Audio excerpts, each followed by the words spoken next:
Fenomena perbedaan makam antara ulama Salafi dan ulama Ngaswaja kini mulai ramai diperbincangkan di media sosial. Banyak umat kaget ketika melihat perbandingan yang begitu kontras. Makam ulama Salafi umumnya sederhana, hanya berupa gundukan tanah dengan nisan kecil, tidak ada bangunan megah, kubah, kain hijau, atau hiasan berlebihan. Semua dibuat sesuai tuntunan Nabi Muhammad SAW yang melarang umatnya menjadikan kuburan sebagai tempat ibadah atau kemewahan.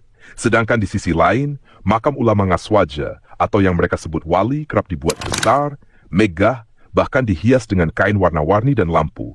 Banyak diantaranya dijadikan tempat ziarah massal, bahkan sampai ribuan orang datang dengan membawa bunga, dupa, air botol untuk didoakan, dan uang untuk tabarruk. Ironisnya, banyak yang datang bukan untuk mendoakan si mayit, tetapi justru meminta doa, rezeki, jodoh, dan keselamatan dari penghuni kubur. Padahal itu adalah bentuk kesyirikan yang jelas dilarang oleh Allah. Rasulullah SAW bersabda, "Janganlah kalian jadikan kuburanku sebagai tempat perayaan, dan jangan jadikan rumah kalian seperti kuburan.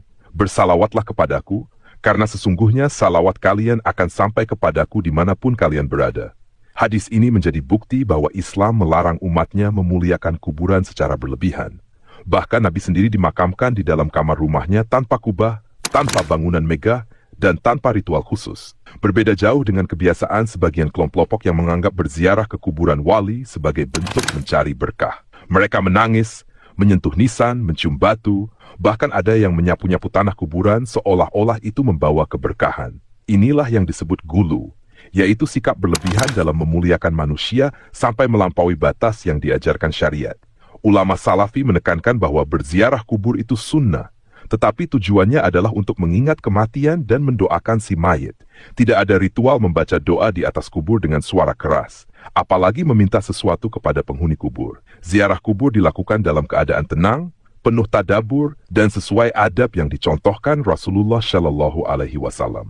Sementara sebagian kelompok Ngaswaja menjadikan ziarah sebagai ajang keramaian, penuh dengan ritual tambahan yang tidak ada dalilnya. Mereka membaca doa-doa panjang dengan bacaan bersama, menabur bunga, bahkan mengadakan acara haul besar setiap tahun di sekitar makam. Akibatnya, kuburan bukan lagi tempat ibadah yang menumbuhkan ketakwaan, tetapi berubah menjadi tempat wisata religi yang bercampur antara ibadah dan adat budaya.